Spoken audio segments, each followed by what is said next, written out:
নমস্কাৰ দৰ্শকসকল, ১ নম্বৰটো খবৰ। অসমত জাকে জাকে পাকিস্তানী সমৰ্থক, আৰক্ষীৰ জালত পৰিছে ৩৫ জনতকৈও বেছি। ২ নম্বৰটো খবৰ, ভাৰতীয় ক্ৰিকেট খেলুৱৈ ৰোহিত শৰ্মা আজি জন্মদিন। ৩ নম্বৰটো খবৰ, আজি ৩০ এপ্ৰিল উচ্চতৰ মাধ্যমিকৰ ফলাফলৰ ঘোষণা কৰা হ'ল। ৪ নম্বৰটো খবৰ, পঞ্চায়ত নিৰ্বাচনৰ হিংসা মাজুলীত, কংগ্ৰেছৰ নেতাই আক্ৰমণ কৰিলে এজন বিজেপি নেতাক। বিজেপি নেতাজনৰ নাম ধীৰেন পায়ং।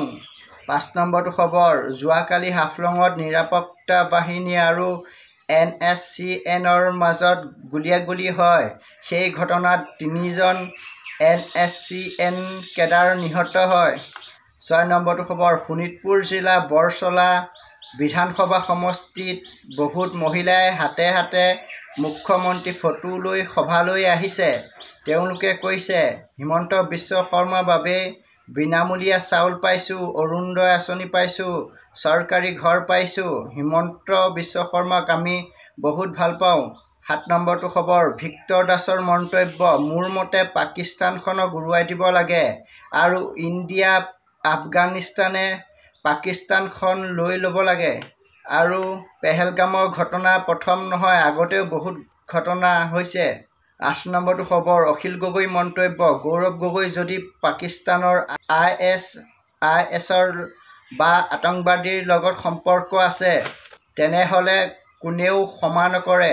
৯ নম্বৰটো খবৰ, নগাঁৱত কনচেপ্ট উৎসৱমুখৰ পৰিৱেশ, ৩টাকৈ বিষয়ত অসমৰ ভিতৰত সৰ্বোচ্চ নম্বৰ পালে নগাঁও কনচেপ্ট জুনিয়ৰ কলেজৰ ছাত্ৰী ইছৰাত ফাৰিহা। ১০ নম্বৰটো খবৰ, ৰাজপথত ভুল কৰিলে ২৫,০০০ টকা জৰিমনা। ক'ত কিমান জৰিমনা? হেলমেট নিপিন্ধাকৈ বাইক চলালে ১,০০০ টকা জৰিমনা আৰু ৩ মাহলৈ লাইচেন্স বাতিল আৰু সুৰামুক্ত হৈ গাড়ী চলালে ১০,০০০ টকা জৰিমনা। দুচকীয়া বাহনত ৩জন গ'লে ১,০০০ টকা জৰিমনা। কম বয়সৰ ল'ৰা-ছোৱালীয়ে গাড়ী চলালে ২৫,০০০ টকা জৰিমনা, ৩ বছৰৰ জেল অভিভাৱকৰ। ১১ নম্বৰটো খবৰ, আজি ৩০ এপ্ৰিল আকৌ মুখ্যমন্ত্ৰী ডাঙৰীয়া ঘোষণা, যিসকলে ফেচবুকত পাকিস্তানক সমৰ্থন কৰিব জেলত যাব আৰু কিবা হ'ব। ১২ নম্বৰটো খবৰ, জানিব পৰা মতে ভাৰত পাকিস্তানৰ বৰ্ডাৰত ভিৰ দেখা গৈছে। বৰ্তমানলৈ ৮০০ জন পাকিস্তানে ভাৰত এৰিছে। ১৩ নম্বৰটো খবৰ, নগাঁও খেলপথাৰত পঞ্চায়ত নিৰ্বাচনৰ সভাত কেন্দ্ৰীয় মন্ত্ৰী সৰ্বানন্দ সোণোৱাল।